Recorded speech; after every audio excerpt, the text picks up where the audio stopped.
Hey, Dan Meyer here, and we are back for part 3 of the 4-hour work week, right? My favorite quotes that come from Timothy Ferriss's book, The 4-Hour Work Week. I dropped 5 quotes and 5 tips based on those 5 quotes in episode 1, and I dropped 5 more yesterday in episode 2, and I'll drop 5 more in the third part today. So in the first couple talks, I talked about how to make sure you're not stuck around in Busyville, that you're not waiting for the perfect time, that you're getting out there and doing things, that when you get out there and do things, you're leaning into your passion and you're going after bigger goals because bigger goals have less competition. That was day 1. Day 2 was, who are your friends? Who's your circle? You are the sum of the 5 people you spend the most time with. I talked about how you have to be data-driven and action-ready. I talked about the importance of meetings. Stop doing so many meetings. I talked about how you have to optimize the global talent chain. And I talked about, based on Timothy Ferriss's book again, quotes that made me think about how not to jeopardize what I have at the expense of what I want. You have to take care of the people that are helping you now before you focus too much energy on getting more.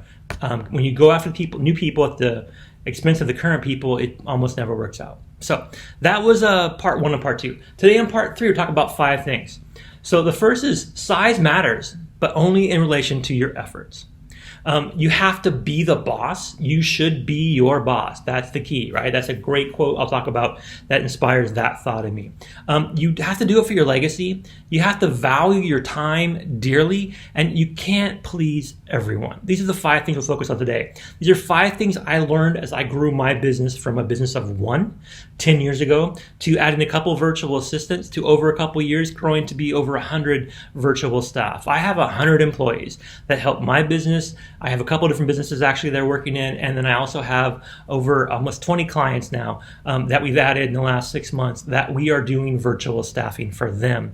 And so all this basically means that I've figured out how to be successful surrounding yourself with experts who work virtually or remotely. This is basically what I do best and what I'm helping you do. And what Timothy Ferriss reminds me is so important through his quotes, right? So the first quote I'll talk about today is, our goal isn't to create a business that is as large as possible, but rather a business that bothers us at as little as possible.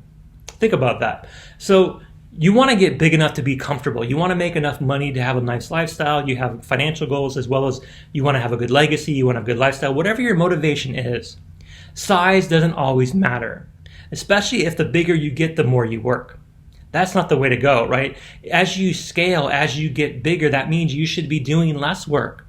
There are reasons why CEOs spend so much time on the golf course, because they have other people making money for them, right? You need the same mindset. If you're working your butt off doing things in your business and you want to grow, that growth has to come from you doing less. And for me and for most people I work with and most of my clients, that means hiring virtual staff, surrounding yourself with virtual teams. I set up 3 virtual teams in January. I went back to the Philippines. I set up 3 different virtual teams for 3 different groups of clients, and they are just working away now. And they all pretty much work independently. I check in with them a couple times a week. I have a few meetings here and there, but mostly they're generating revenue for my clients, which generates revenue for me. It's a win-win-win, right? So I grow my business, but I do it by figuring out what I have to do, front-loading that, and then being able to step back and do as little as possible. That is probably the biggest secret Timothy Ferriss shares over and over again in his book, and I totally agree with it. I love those weeks where I can work 4 hours, where I'm at the beach, where I'm at a resort, where I'm on vacation. I may check my email a couple times. I may have a couple of quick calls. I may have to do a few things during that 4-hour work week. But for the most part, I'm just living the life that I want to live. I'm traveling, I'm doing things, I'm having a great time. That's not every week. There are definitely weeks I work a lot, even 100 hours sometimes. But most weeks I have that closer to that 4-hour work week. The next quote that I think is super important from Timothy's book is, it's too big a world to spend most of your life in a cubicle. All you have to do is watch a couple episodes of The Office and ask yourself, do you live in that environment and you want to stay in that environment, or do you want to get out? If you ever watch Office Space, same thing, right? The idea is that office life is not good. Cubicles are basically premature, early coffins that we're burying ourselves in, and it's just not the way to go. But you have to grow a business that way. So it's this dichotomy where you don't want to be the one stuck in the cubicle, but you may have to build a business around people that are in a cubicle working for you. It's a interesting dichotomy, like I said. But for you, if you're watching this video, it's because you want to be an entrepreneur, or you want to grow your entrepreneurship, you want to grow what you're starting, or you want to launch something bigger, or you want to scale up what you have, and you have to recognize that life is too big of a world to spin in a cubicle. That's why you're here. So this is a lesson you probably have learned, but you got to stick with that, right? Your end goal should always be to be the boss, to be the one that's able to go to the golf course or able to take a vacation and do what they want to do. The third quote that I'll talk about today is, if you cannot find meaning in your life, it is your responsibility as a human being to create it. If your life is currently not meaningful, it's your fault, right? Reality check. You are the only one responsible for the situation you're in. Your choices got you here. Yes, some people have tough lives. Yes, some people have tragedy happen to them. So this may not apply to everyone's case, but I had a tough last year. I mean, I had open heart surgery. I didn't expect it, out of the blue. I'm only 50. Way too young for that, right? My brother, younger to me, 44, died of a heart attack. Boom, dead, right? Both those things didn't stop me. They just made me stronger, right? Now, other people can have it tough. They can have worse things happen to them.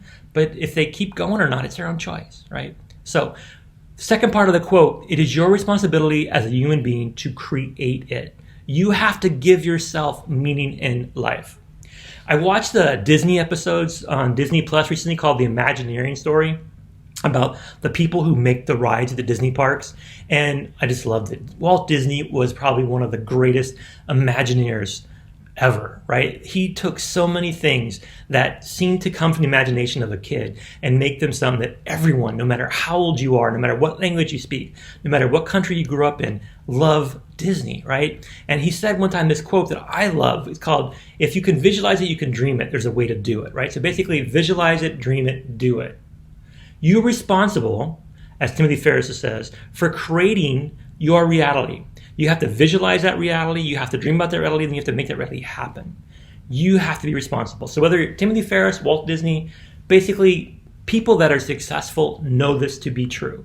It's their North Star, it's their guiding light. They keep moving because they want to find meaning in life and they just can't settle. So they keep going. So the next quote I'll talk about, this quote that I really love, is what you don't do determines what you can do. Timothy Ferriss said, what you don't do determines what you can do. And this again makes you think about surrounding yourself with a team of experts. I dropped the video a few weeks back about how to build a team of experts. And basically my secrets to my success basically come out of the fact that I figure out what I'm good at and I stick to that. And I figure out what I'm not good at or what's a waste of time for me and I delegate that. And I build myself a team. And I don't just build myself a team of people that are under me. I build a team of people that are around me. I am never going to be an expert on everything, but my business needs experts on everything to be successful. So I surround myself by experts, right? This allows me to fulfill the mantra of Sonic VA. Focus on what you do best. Hire for all the rest. What you don't do determines what you can do. If you are doing things that prevent you from doing what you want to do, you're stuck. You're stuck in Busyville.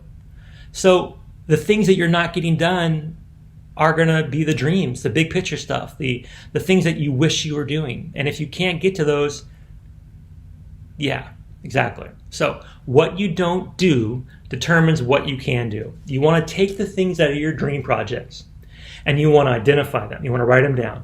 And you want to write down the things that you are doing now that are not your dream projects, that are causing you pain, that are slow and tedious and mind-numbing and manual and repetitive.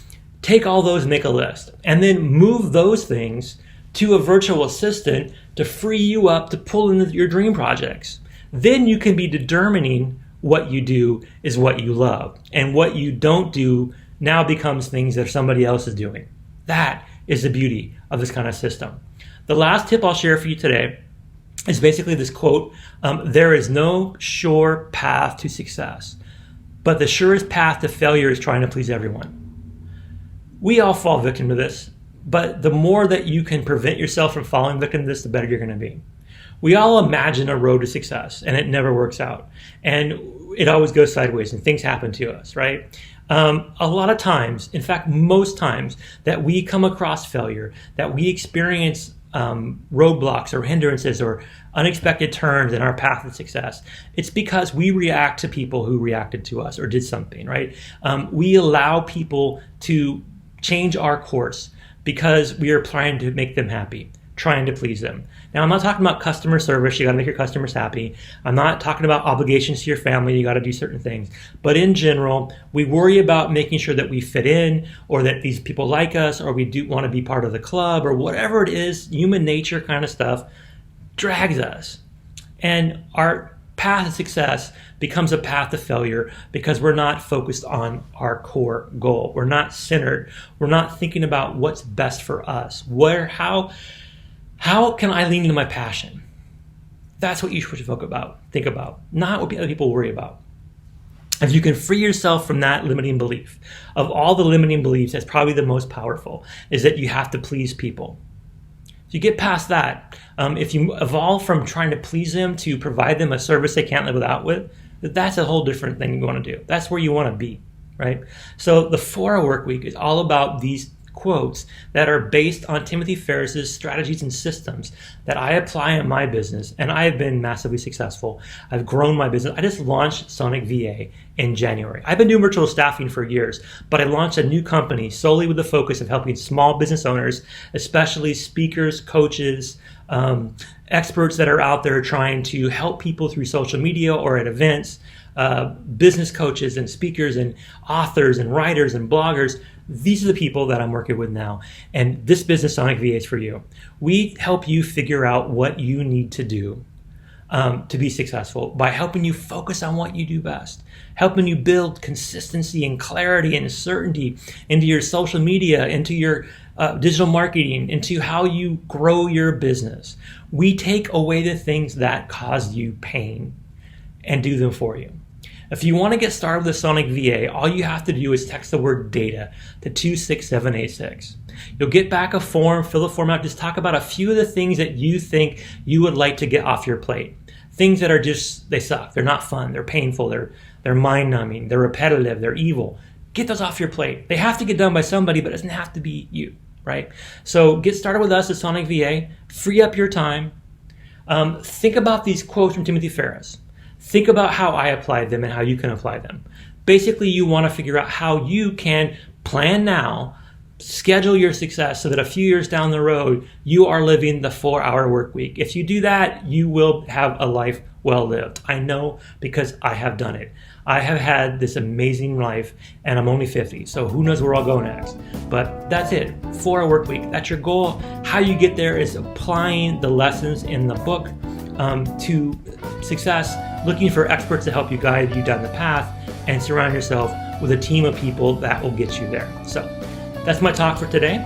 Thank you for your time. Now go out there and have an amazing day.